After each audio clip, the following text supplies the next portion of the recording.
எங்கெல்லாம் ஒடுக்குமுறைகள் நடைபெறுதோ, எங்கெல்லாம் அடக்கு முறைகள் நடைபெறுதோ அங்கெல்லாம் குரல் கொடுப்பது தான் திருமாவளவனுடைய வேலையாக இருக்கிறதுன்றது நான் சொல்லல. இந்த 35 ஆண்டுகால வரலாற்றில் நீங்களே தெரிஞ்சிருக்கீங்க. இப்ப கஷ்டப்படுறானா, ஒரு பாமர மக்கள் கஷ்டப்படுறானா, அவனுக்கு ஏதாவது ஒரு அநீதி நடக்குதா போய் நிற்கிறார். எல்லாருமே ஒரு கட்சி தலைவரை பார்க்க முடியாதுங்க. எல்லாருமே ஒரு கட்சி தலைவனை போய் நேர எதிராக சந்திக்க முடியாது. இல்ல டெய்லியும் அவளுடைய அந்த கருத்துக்களையோ அவளோட உரைகளை கேட்க முடியாது. பேஸ்புக்ல தினமும் டெய்லி லைவ் போடுவார், டெய்லியும் தொண்டர்கள் கிட்ட பேசுவார். என்ன பிரச்சனை, எதற்காக இந்த நிலைப்பாடை எடுத்தனான்? ஏன்னா மக்களாக நீங்க தான் என்ன கொண்டு வந்து இன்னைக்கு பாராளுமன்றத்தில் நிக்க வச்சிருக்கீங்க. உங்களுக்கு நான் என்ன செய்யறத சொல்லணும், நாளைக்கு நான் என்ன செய்ய போறேன் அப்படின்றத பதிவு செய்யற ஒரே ஒரு தலைவர் யாருன்னா விடுதலை சிறுத்தைகள் கட்சியை சேர்ந்த தலைவர் திருமாவளவன் அவர்கள் தான். திருமாவளவனை பின்தொடரக்கூடிய ஒவ்வொரு தம்பிகளும் 10 பேருக்கு விளக்கங்கள் சொல்லுவாங்க, 10 பேரை சரியான பாதையில கொண்டு போவாங்க. அதுதான் அந்த தலைவனுடைய சாதனையை. சும்மா இதை செஞ்சுட்டாரா அதை செஞ்சுட்டாரா அப்படின்னு கேட்கறாங்க. என்ன பண்ணிட்டாரு ஏங்க, 10 பேருக்கு அறிவுரை சொல்லக்கூடிய ஒரு பையனை உருவாக்கிட்டு போயிருக்காரு. ஒரு பையன் இல்ல, இந்த தமிழ்நாட்டில் பல லட்சம் பேர் மாணவர்களை, பல லட்சம் இளைஞர்களை அவர் உருவாக்கின ஒரு இளைஞன் 10,000 பேருக்கு பாடம் எடுப்பான், 10,000 பேரை சரியான அரசியல் நோக்கி நகர்த்துவான், 10,000 பேருக்கு சரியான ஒரு அறிவுரைகளை கொடுப்பான். அதுதான் அந்த தலைவனுடைய அந்த வேலை. அவர் அதை செஞ்சிருக்காருங்க. நீங்க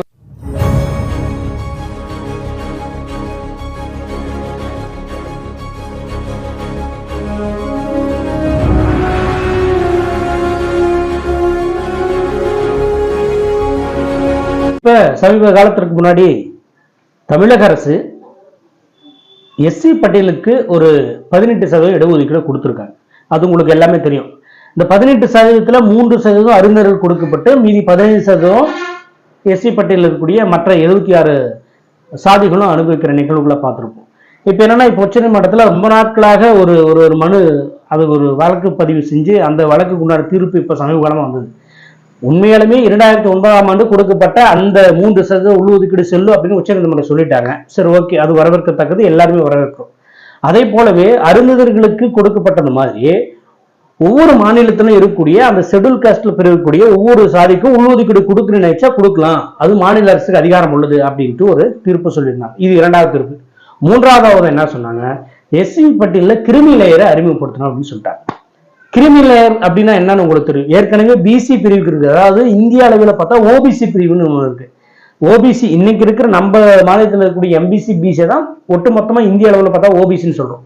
ஸோ அவங்களுக்கு கிரிமி லேயர் இருக்குது. கிரிமி லேயர்னா என்ன அர்த்தம்னா வருமான உச்சவரம்பு. அதாவது ஒரு முதல் தலைமுறை ஒரு இடஒதுக்கீடை பயன்படுத்தி அந்த பிசிக்கு கொடுக்கப்பட்ட அல்லது எம்பிசி கொடுக்கப்பட்ட இடஒதுக்கீடை பயன்படுத்திட்டா அடுத்த தலைமுறை அந்த இடஒதுக்கீடை பயன்படுத்த முடியாது. ஏன் பயன்படுத்த முடியாது அப்படின்னா, ஏற்கனவே இடஒதுக்கீடை பயன்படுத்தி ஒரு அரசு வேலைக்கு போனவங்க அவங்களுடைய ஆண்டு உச்ச வரம்பு குறைந்தது 8 லட்சம் இருக்கும். அதாவது 8 லட்சத்திற்கு மேல ஆண்டு வருமானம் தாண்டிச்சுன்னா அவங்க இடஒதுக்கீடை பயன்படுத்த முடியாது அப்படின்றத கிரிமி லேயர் சட்டம் சொல்லுது.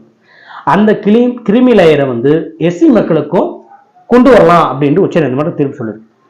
இதற்கு தான், இந்த 3 விஷயத்துக்காக தான் நாடாளுமன்றத்துல ஒடுக்கப்பட்ட மக்களுக்காக தொடர்ச்சியாக குரல் கொடுத்து வரும் விடுதலை சிறுத்தைகள் கட்சியை சேர்ந்த திருமாவளவன் அவர்கள் குரல் கொடுத்திருக்காரு.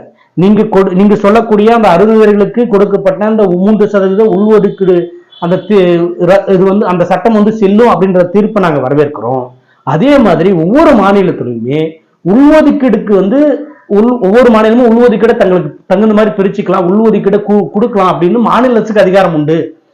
ஒவ்வொரு மாநிலம் நினைச்சா ஒவ்வொரு ஏரியாவில் ஒவ்வொரு மாநிலத்திலையும் ஒவ்வொரு சாதிக்கும் நீங்க உள்ஒதுக்கீடு கொடுத்துக்கலாம், அவங்களுக்கு பவர் இருக்குப்பா அப்படின்னு உச்சநீதிமன்றம் சொல்லிட்டாங்க. இதை எதிர்க்கிறார், இதையும் எதிர்க்கிறார். அடுத்தது கிரிமி லேயரை எஸ்சி பட்டியல் கொண்டு வர்றோம் அப்படின்னு ஒரு அறிவுறுத்தலா சொல்லியிருக்காங்க. அது ஜட்ஜ்மெண்ட் கிடையாது, ஒரு அறிவுறுத்தல். அதை எதிர்க்கு இதில் உள்நோக்கம் இருக்குன்னு திருமாவளவனுக்குள்ள அவருடைய தொலைநோக்கு பார்வையில சொல்லியிருக்காரு. இன்றைய காலகட்டத்தில் 35 ஆண்டு கால வரலாற்றுல தன்னுடைய இந்த சமூகத்திற்காகவும் தன்னுடைய இந்த நாட்டிற்காகவும் எங்கெங்கெல்லாம் ஒடுக்கப்பட்ட மக்கள் இருக்கிறார்களோ, அதாவது ஒடுக்கப்பட்ட மக்கள்னா எஸ்சி மக்கள் மட்டும் நினைக்க கூடாது. ஒடுக்கப்பட்ட மக்கள்னா எஸ்சி தானே அப்ப ஒடுக்கப்பட்ட மக்கள் நினைக்கிறாங்க, கிடையாது. பிசிலையும் ஒடுக்கப்பட்ட மக்கள் இருக்காங்க, பிராமணர் சமூகத்திலையும் ஒடுக்கப்பட்ட மக்கள் இருக்காங்க, உலகத்துல இந்தியாவை தவிர வேற நாட்டிலையும் ஒடுக்கப்பட்ட மக்கள் இருக்காங்க. எங்கெல்லாம் ஒரு ஆதிக்க ஒரு குரூப் இருக்கு, அதாவது ஆதிக்கம் சார்ந்த ஒரு குரூப் இருக்கு, அடிமைப்பட்ட ஒரு குரூப் இருக்கு. மெஜாரிட்டி இருக்கிறவங்க குறைவா இருக்கிறவங்களோ ஆதிக்கம் பண்றாங்க, அடிமைப்படுத்துறாங்க. எங்கெல்லாம் ஒடுக்குமுறைகள் நடைபெறுதோ, எங்கெல்லாம் அடக்கு முறைகள் நடைபெறுதோ அங்கெல்லாம் குரல் கொடுப்பது தான் திருமாவளவனுடைய வேலையாக இருக்கிறது என்றது நான் சொல்லல. இந்த 35 ஆண்டுகால வரலாற்றில் நீங்களே தெரிஞ்சிருப்பீங்க. ஒவ்வொரு நாளும் அனுதினமும் அந்த மக்களுக்காகவே தன் வாழ்க்கையை அர்ப்பணிச்சு ஒவ்வொரு நிமிஷம் நீங்க பாருங்க, அவ்வளவு பார்த்திருப்பீங்க நீங்களே. அதாவது தூங்குற நேரம் என்ன 3 மணி நேரம் 4 மணி நேரம் கூடன்றது அதிகம், 2 மணி நேரம் 3 மணி நேரம், மற்ற நேரம் எல்லாம் மக்களுக்காகவே செலவு செய்கிறார். ஒவ்வொரு மேடைகள் ஏறி மக்களை அரசியல் படுத்துகிறார், மாணவர்களை அரசியல் படுத்துகிறார். ஒருத்தர் கஷ்டப்படுறானா, ஒருத்தர் பாமர மக்கள் கஷ்டப்படுறானா, அவனுக்கு ஏதாவது ஒரு அநீதி நடக்குதா போய் நிற்கிறார், கேள்வி கேட்கிறார். ஆனா அந்த ஒரு மனிதனை என்ன சொல்றாங்கன்னா, இவர் வந்து ஒரு குறிப்பிட்ட சாதிக்கு வந்து வஞ்சகம் செய்கிறாரு, ஒரு குறிப்பிட்ட சாதியை மட்டும் தூக்கி பிடிக்கிறாரு, இந்த மக்கள் மத்தியில் தன்னைத்தானே பெருமைப்படுத்துகிறாரு அப்படின்ட்டு ரொம்ப கேவலமான ஒரு விமர்சனங்களை முன்வைக்கிறாங்க. உண்மையிலே சொல்றேன், இந்த இந்தியாவிலேயே இந்த மாதிரி ஒரு ஒப்பற்ற தலைவன் எந்த ஒரு கட்சியிலுமே இருக்க மாட்டாங்க. அதுதான் யதார்த்தமான உண்மை. விடுதலை சிறுத்தை கட்சியில் இருக்கக்கூடிய தலைவர் தோல் திருமாவளவன் அவர்கள் மாதிரி எந்த கட்சியிலுமே இந்தியாவில் எவனுமே கிடையாது. அதை நம்ம ஓப்பனாக சொல்றோம். திருமணம் செஞ்சுக்காம தன்னுடைய சுய வாழ்க்கையை உதறி தள்ளிட்டு இன்று ஒடுக்கப்பட்ட மக்கள்ன்றது வந்து எஸ்சி மட்டும் நினைச்ச கூடாது, ஒடுக்கப்பட்ட எல்லா சமயத்திலும் தான் ஒடுக்கப்படுறாங்க. ஒரு பிசில ஒரு குறிப்பிட்ட 5-6 சாதிகள் இருக்குதுன்னா அதில் மேல் சாதிக்கான கீழ் சாதிக்கான ஒடுக்குறான். அவங்களுக்குள்ள டிஸ்கிரிமினேஷன் இருக்குது, ஏற்றத்தாழ்வுகள் இருக்குது. எந்த சமூகத்துல இல்ல? எஸ்சியில் மட்டும் தான் ஏற்றத்தாழ்வுகள் இருக்கா? எஸ்சியில தான் வந்து பிசி தான் எஸ்சியை வந்து ஒடுக்குறான், எம்பிசி தான் எஸ்சியை ஒடுக்குறான், அப்படி கிடையாது. எம்பிசியே இருக்கிற பிரிவினர்களே நாம் மேல நீ கீழே அப்படின்னா ஒரு ஒடுக்குறாங்க. ஏன் பிராமணர் சமூகத்துல இருக்குது, ஐயர் என்ற ஒரு சமூகம் இருக்குது, ஐயங்கார் என்ற ஒரு சமூகம் இருக்கு. ஐயர் என்ற சமூகம் ஐயங்கார் என்ற சமூகத்தை இருக்குது. டாக்டர் புரட்சியாளர் அம்பேத்கர் அவர்கள் என்ன சொல்லியிருக்காருன்னா, என்ன அவருடைய கருத்துக்கள் என்ன, அவர் எதுக்காக பாடுபட்டார்னா, எங்கெல்லாம் ஒடுக்குமுறைகள் நடைபெறுகிறதோ, எங்கெல்லாம் ஒரு மக்கள் பாதிக்கப்படுகிறார்களோ அவர்கள் பக்கம் நிற்கணும் அப்படின்னு அவர்களுக்காக தங்கள் குரல்களை கொடுக்குறாங்க. அவரும் தன்னுடைய வாழ்நாளை அர்ப்பணித்தார். தன்னுடைய குழந்தைகள், தன்னுடைய மனைவிகள், குடும்பத்தை இழந்து மக்களுக்காக அதாவது அரும்பாடுபட்டு அரசியலமைப்பு சட்டத்தை எழுதி கொடுத்து இன்னைக்கு ஈக்குவாலிட்டி, சமத்துவம், இன்னைக்கு இடஒதுக்கீடை பத்தி பேசுறோம். எல்லா சமூகங்களும் இடஒதுக்கீடு அனுபவிக்குது, பிசி அனுபவிக்குது, எஸ்சி அனுபவிக்குது, எம்பிசி அனுபவிக்குது. இந்த மாற்றங்களை யார் வந்தது? இன்னைக்கு அம்பேத்கரை எஸ்சின்ற ஒரு சமூகம் மட்டும் தூக்கி பிடிக்குதுன்னு நம்ம சொல்றோம். அம்பேத்கர் வந்து எஸ்சிப்பா, எஸ்சி பட்டியல் இருக்காருப்பா, அதனால எஸ்சி இருக்கலாம் தூக்கி பிடிக்கிறாங்கப்பா. எம்பிசி பிசி, அவரு அம்பேத்கர் வந்து எம்பிசி பிசிக்கு எதிராக பண்ணிருக்காரு. அட முட்டாள்களே, மூடர்களே, நான் சொல்றேன், அனைத்து அதாவது அன்னைக்கு பிராமணர்கள் சமூகம் ஆதிக்கம் பண்ணிச்சு. ஆரியர்கள் வந்து அன்னைக்கு பிசி எம்பிசி எஸ்சி எல்லாரும் ஒடுக்கப்பட்ட மக்கள். எவர்களுக்குமே கல்வி கிடைக்கல, கல்வி மறுக்கப்பட்டது, வேலை வாய்ப்பு மறுக்கப்பட்டது. அத்தனை மக்களுக்காகவே போராடின ஒரு புரட்சியாளர் அம்பேத்கர் அவர்கள். அவருடைய நிலைப்பாடுதான் இங்க தமிழகத்துல இன்னைக்கு எழுச்சி தமிழர் திருமாவளவர்கள் வந்து குரல் கொடுத்திருக்காரு.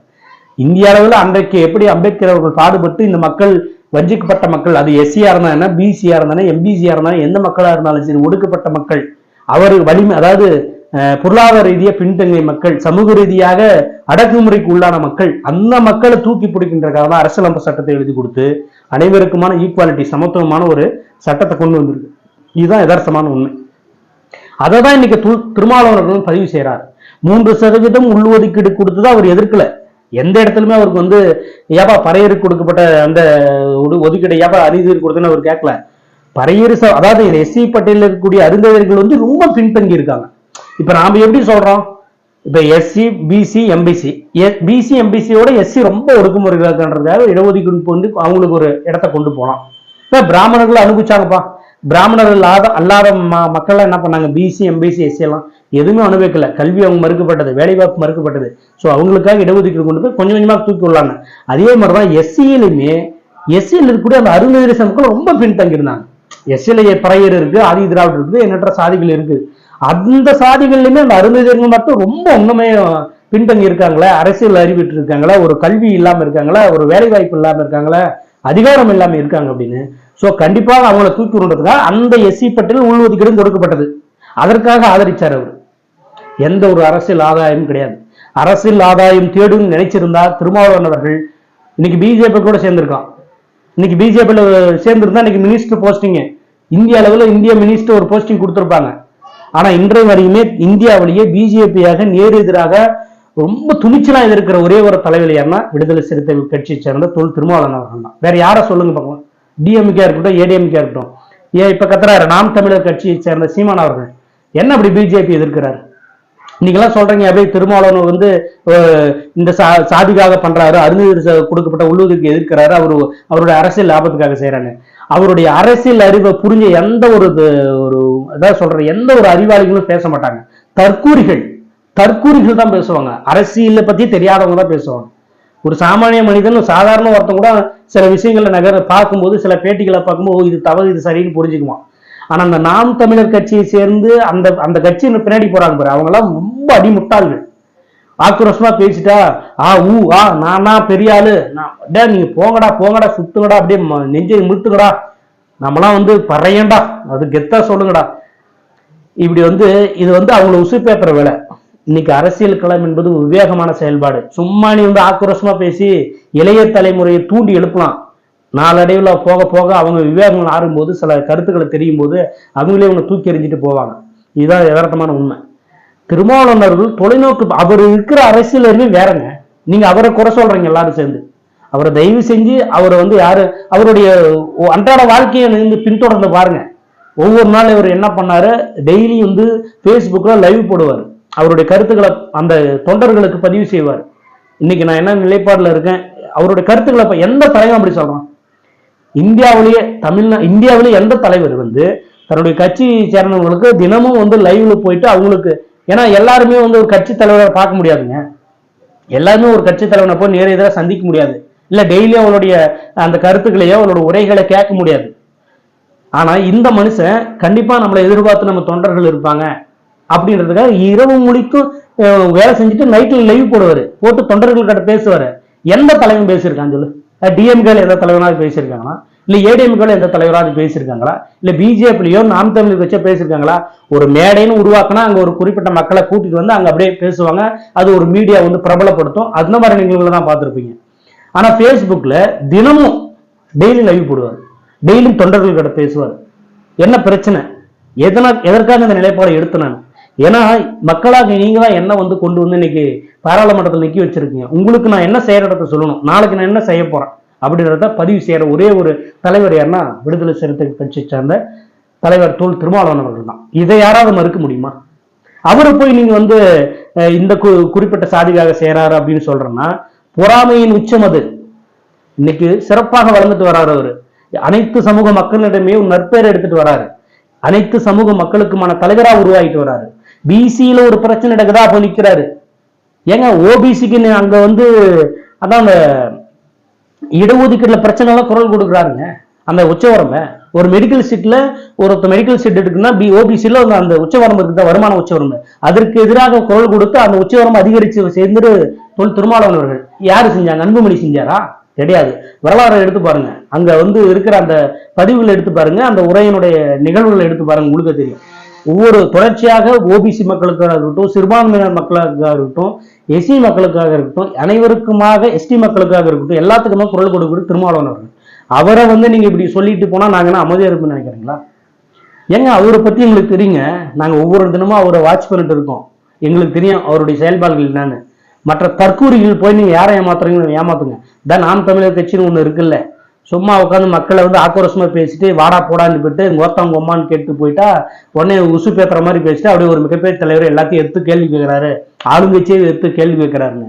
ஏன் பேச தெரியாதா? திருமாவளவன் நினைச்சா பேச தெரியாது. அப்படியே அவருடைய நோக்கமே வேற. நீங்க இங்க ரோட்ல முக்கிட்டு இருக்கிறதுனால என்ன பிரயோஜனம்? இங்க ரோட்ல நீ கத்திட்டு இருக்கிறதுனால என்ன பிரயோஜனம்? சட்டமன்றத்துக்கு போ, நாடாளுமன்றத்துக்கு போ, குரல் கொடு, உன்னுடைய கருத்துக்களை பதிவு செய்ய, உன்னுடைய வாக்குகளை செலுத்து. ஒரு சட்ட மசோதா ஆகுதா, அந்த மசோதாக்கு எதிராக குரல் கொடு, இல்ல சாதகமான குரல் கொடு. அங்கதான் உன் வேலை செய்ய வேலை அங்க நடக்குமே. நீ ரோடுல கத்திட்டு இருக்கிறதுனால என்ன பிரயோஜனம்? அதுதான் திருமாவளவன் அவர்கள் நம்ம தனிச்சு போட்டிடலாம்னு கேட்கறாங்க. தனிச்சு போட்டு என்ன பண்ண முடியும்? எந்த மக்கள் அவர் வெற்றி பெற வச்சிருக்காங்க? அரசியல் சூட்சமே வியூகமே அதுதான். எப்படியாவது சட்டமன்றத்துக்கு போகணும், எப்படியாவது நாடாளுமன்றத்துக்கு போகணும். அங்க போயிட்டா போதும், அங்க போயிட்டு நம்ம சரியான குரல்கள் கொடுக்கலாம். பிஜேபி அரசு ஒரு மதம் சார்ந்த அரசியலை முன்னெடுக்குதா, ஒரு சமூகத்துக்கு எதிராக செயல்படுதா, ஒரு மதத்துக்கு எதிராக செயல்படுதா, குரல் கொடு. அங்க கொடுத்தாதாங்க வேலை நடக்கும். நீ ரோடில் கத்துறதுனால என்ன வேலை நடக்கும் சொல்லுங்க? நீங்களே ரோடில் கத்துறதுனால என்ன வேலை நடக்கும்? ஒரு வேலை நடக்காது. அதற்காக தான் அரசியல் ஒரு வியூகம். அது அவருக்கு தெரியாது. அவர் அரசியல் ஆசான், 35 ஆண்டு கால அரசியல் அனுபவம். அவருக்கு தெரியாதா எங்க கூட்டணி வைக்கணும், எங்க தனிச்சு நிக்கணும், ஏன் இங்க நிக்கணும் அப்படின்னு தெரியாது அவருக்கு. அவருக்கு பாடம் எடுக்கிறாங்களா? அவருக்கு பாடம் எடுக்க எந்த கொம்மனுமே அந்த மண்ணுல பிறக்கவும் இனிமே பிறக்க போறதும் இல்லை. அப்படி ஒப்பற்ற தலைவன் அவரு. அவருக்கு தெரியாத அரசியல் அறிவா? இவன் இப்ப இருக்கிற சும்மா இன்னைக்கு முளைச்ச காலான்ற மாதிரி சீமானவர்கள்லாம் அவருக்கு அப்படியே எங்க அண்ணன் தவறான வழியில போயிட்டாரு. நான் அப்புறம் அவரை மாதிரி எங்களுக்கு அந்த தவறான வார்த்தைகளை பயன்படுறதுக்கு எங்களுக்கு எங்க தலைவன் கற்றுக் கொடுக்கல. எங்களுக்கு ஆத்திரங்கள் வருது, கோபங்கள் வருது. முதல்ல உங்களுடைய மக்களை, உங்களை நம்பி இருக்கிற அந்த மக்களை சரியான அரசியலை நோக்கி நகர்ந்து கூட்டிட்டு போங்க. ஒரு நாகரிகமான அரசியலை முன்னெடுத்து கூட்டிட்டு போங்க. விடுதலை சிறுத்தைகள் கட்சிக்கு உங்களுடைய அந்த இதை சொல்லாதீங்க. எப்படி சொல்றது, இந்த நாகரிகத்தை பத்தி கத்துக் கொடுக்காதீங்க. இவருக்கு பாடம் எடுக்காதீங்க. அரசியல் என்ன பண்ணணும், அரசியல்ல இவர் ஹெட்மாஸ்டர். விடுதலை சிறுத்தைகள் கட்சியை சேர்ந்த தொல் திருமாவளவர்கள் இந்திய அரசியல ஒரு ஹெட்மாஸ்டர். அவருக்கு இருக்கிற அரசியல் அவரு அந்த எவனுக்குமே கிடையாது. திமுக அரசுக்குமே எதுக்காக முட்டு, ஏன்னா ஆண்டு காலமான மக்கள் அதை நம்பிட்டே இருக்காங்க, ஓட்டு போறாங்க, வேற வழி இல்லை. திமுக இருக்கிற முதலமைச்சரோ இல்ல மற்ற அமைச்சர்களோ இல்ல மற்ற இதுக்கெல்லாம் பயங்கரமா திருமாவளவனோட அறிவு சார்ந்தெல்லாம் கிடையாது. அவருக்கு இருக்கிற அரசியல் மாதிரி யாருக்குமே கிடையாது. இது யதார்த்தமான உண்மை, அது எல்லாருக்குமே உங்களுக்கு தெரியும். இருந்தாலும் ஏன் திமுக முட்டு கொடுக்குறாங்கன்னா, இந்த மக்கள் வேற வழி இல்லை. திருமாவளவன் தனிச்சுட்டா ஓட்டு போடுறாங்களா, வெற்றி பெற வைக்கிறாங்களா? வைக்கிறது கிடையாது. அப்படி நினைச்சிருந்தா உண்மையிலுமே ஏன் மக்கள் நல கூட்டணின்னு ஒரு கூட்டணி உருவாக்குறாரு அவரு? நான் திமுக கூட சப்போர்ட் பண்ணுவேன், திமுகவுக்கு ஜால்ரா அடிப்பேன், கடைசி வரைக்கும் அப்படிதான் இருப்பேன் அப்படின்னு நினைச்சிருந்தா அந்த தலைவர் ஏன் மக்கள் நல கூட்டணி அப்படின்னு ஒரு கூட்டணியை உருவாக்குனாரு? அவருக்கு முரண்பாடு இருக்கு. ஆனா அந்த கூட்டணியை உருவாக்கியுமே மக்கள் புரிஞ்சுக்கல, வாக்கு செலுத்தல. என்ன பண்றாரு, ஓ மக்கள் பணியிலே போகணும், சரி மக்கள் வாக்கு செலுத்தல அப்படின்னு கோவப்பட்டு அரசியல் விட்டு விலகி போனாரா? அந்த மக்கள் அறியாமையில உழறாங்க, அறியாமையில பண்றாங்க. கொஞ்சம் கொஞ்சமா மக்களுக்கு புரிய வைப்போம். ஏங்க டாக்டர் புரட்சியாளர் அம்பேத்கரை இன்னைக்கு தாங்க கொண்டாடுறாங்க எல்லாருமே. அன்றைய அவர் உயிரோடு இருந்த காலகட்டத்தில் அவருமே அரசியல் கட்சி நடத்தினாரு. அன்னைக்கு எந்த மக்கள் மதிச்சாங்க? படித்து எந்த இளைஞருமே அவர் பக்கம் நிக்கல, பாமர மக்கள் நின்றாங்க. ஆனா இன்னைக்கே படிக்காதவங்க அத்தனை பேருமே உலகம் முழுக்க அம்பேத்கரை தூக்கி கொண்டாடுது. அந்த நிலைமை தாங்க திருமாவளவன் அவர்களுக்கும். இன்னைக்கு அவருடைய அருமைகள் தெரியாமல் இருக்கலாம், அவர் இல்லாத ஒரு காலகட்டம் வரும்போது அவருடைய அருமைகள் தெரியும். புரட்சியாளர் அம்பேத்கர் இன்னைக்கு நம்ம அம்பேத்கர் அவர் எல்லாத்துக்கும் மக்கள். அன்னைக்கு என்ன பண்ணாங்க, அவர் உயிரோடு இருக்கும்போது, அவர் அரசியல் கட்சி தொடங்கும் போது அவரவே தோற்கடிச்சாங்க. இந்த அதுக்காக அவர் கோவப்பட்டு போயிட்டாரா? நம்மளவே இங்க மதிக்கல, நம்ம இதுக்கு உங்களுக்கு சேர்ந்து நினைச்சாரா? அந்த மக்களுக்கெல்லாம் போராடி அதனுடைய பயன் தான் இன்னைக்கு எத்தனை சமூகம் அனுபவிக்குது. அதே மாதிரிதான் எழுச்சி தமிழர் அவர்களும். அவர் மேல எத்தனை சமூகங்கள் கோவப்பட்டாலும் சரி, எத்தனை மக்கள் கோவப்பட்டாலும் சரி, மக்களுக்கு பாதிக்கப்பட்ட மக்களுக்காக தொடர்ச்சியாக குரல் கொடுப்பார், உயிர் உள்ளவரை குரல் கொடுப்பார். எத்தனையோ இளைஞர்களை சரியான பாதையில் கொண்டு போவார். அவர் தொண்டர்களை உருவாக்கலாங்க, தலைவர்களை உருவாக்குறாரு. அவர் உருவாக்குற ஒரு பையன் 10 பேருக்கு அட்வைஸ் பண்ணுவான். இதுதாங்க உண்மை. மற்ற எந்த கட்சியுமே தான் இதை செய், இதை பண்றா, இதை பண்ணு, அதை பண்ணுவாங்க. ஆனா திருமாவளவனை பின்தொடரக்கூடிய ஒவ்வொரு தம்பிகளும் 10 பேருக்கு விளக்கங்கள் சொல்லுவாங்க, 10 பேரை சரியான பாதையில கொண்டு போவாங்க. அதுதான் அந்த தலைவனுடைய சாதனையை. சும்மா இதை செஞ்சிட்டாரா அதை செஞ்சிட்டாரா அப்படின்னு கேட்கறாங்க. என்ன பண்ணிட்டாரு ஏங்க? 10 பேருக்கு அறிவுரை சொல்லக்கூடிய ஒரு பையனை உருவாக்கிட்டு போயிருக்காரு. ஒரு பையன் இல்ல, இந்த தமிழ்நாட்டில் பல லட்சம் பேர் மாணவர்களை, பல லட்சம் இளைஞர்களை அவர் உருவாக்கின ஒரு இளைஞன் 10,000 பேருக்கு பாடம் எடுப்பான், 10,000 பேரை சரியான அரசியல் நோக்கி நகர்த்துவான், 10,000 பேருக்கு சரியான ஒரு அறிவுரைகளை கொடுப்பான். அதுதான் அந்த தலைவனுடைய அந்த வேலை. அவர் அதை செஞ்சிருக்காருங்க. நீங்க அவரை சாதாரணமா அடே இவர் பண்றாரு இதெல்லாம் பார்த்துட்டு நாங்க அமைதியா இருக்குன்னு நினைக்கிறீங்களா? இன்னொரு முறை திருமாவளவன் அவர்களை நீங்க அந்த மாதிரி பேசுனீங்கன்னா எல்லாருமே எதிர்ச்சாங்க, 2 கேள்வி கேட்போம், ஒருத்தனால பதில் சொல்ல முடியாது. அந்த நிகழ்வு தான் அப்ப நடக்க போகுது. உட ஓவரா போறீங்க. நாகரிகமா எங்களுக்கும் பேச தெரியும், அநாகரிகமாகவும் பேசவும் தெரியும். இருந்தாலும் எங்க தலைவர் அது கற்றுக் கொடுக்கல. ஏன்னா நாளைக்கு நாங்க அடுத்த தலைமுறைக்கு சரியான அரசியலை கற்றுக் கொடுக்கணும், எங்களுடைய பணிகள் அது. நாங்களும் தவறான வார்த்தைகளை பயன்படுத்தி சீமானவர்கள் பேசுற மாதிரி எப்படி அந்த வார்த்தையை சொல்ல முடியல, மயிருன்றது கோத்தாங்கொம்மான்றது அந்த வார்த்தைகளை நம்மளால பயன்படுத்த முடியாது. இதை கூட மியூட் போடலாம். இருந்தாலும் அந்த மாதிரி ஒரு அநாகரிகமற்ற அரசியலை எங்க தலைவர்களுக்கு கற்றுக் கொடுக்கல. அடுத்த தலைமுறைக்கு நாகரிகமான அரசியலை கற்றுக் கொடுப்போம். ஏன்னா எங்க வழியில் வர மாணவர்கள், எங்க தலைவர் வழியில் வரக்கூடிய அத்தனை பேருமே நாகரிகமான அரசியலை தான் முன்னெடுப்போம். எங்க தலைவர் என்னைக்கு எது செஞ்சாலும் ஒடுக்கப்பட்ட மக்களுக்காகவோ பாதிக்கப்பட்ட மக்களுக்காகவோ மட்டும்தான் இருக்கும். அதனால யாரும் அவருக்கு அரசியல் பலம் இருக்க தேவையில்லை. அவருக்கு தெரியும் என்னென்ன பண்ணணும். அவர் எதை செய்தாலும் நாங்கள் ஏற்றுக்கொள்வோம், அவருக்கு ஆதரவாக நாங்கள் நிற்போம். உண்மையே அதுதான். ஏன்னா அவர் மேல இருக்கிற நம்பிக்கை, அவருடைய கடந்த கால வாழ்க்கையினுடைய அர்ப்பணிப்பது. இனிமே அவர் என்ன நம்மளுக்கு கெடுதல் பண்ண போறார்? 35 ஆளுமாங்க நமக்காக உழைக்கிறார், எங்களுக்காக உழைக்கிறார், ஒடுக்கப்பட்ட மக்களுக்காக உழைக்கிறார். அவரை நாங்க சந்தேகப்பட்டு அவர் மேல குற்றச்சாட்டை வைக்க மாட்டோம். உயிர் போற வரைக்கும் அவருக்காக துணை நிற்போம். எங்க தலைவர் பேசுவது அத்தனையும் சரியே, எங்க தலைவர் எடுக்கும் ஒவ்வொரு முன்னேற்பாடுகளும் சரியே. அவர் என்ன உத்தரவு பிறப்பித்தாலும் அதற்கு ஆணைக்கிணங்க நாங்கள் அவரை கைகோர்த்து கும்பிட்டு நாங்கள் அவர் பின்னாடி நாங்கள் போவோம் அப்படின்றத சொல்லி முடிக்கிறேன். மீண்டும் ஒரு நிகழ்வில் உங்களை சந்திக்கிறேன். நன்றி, வணக்கம்.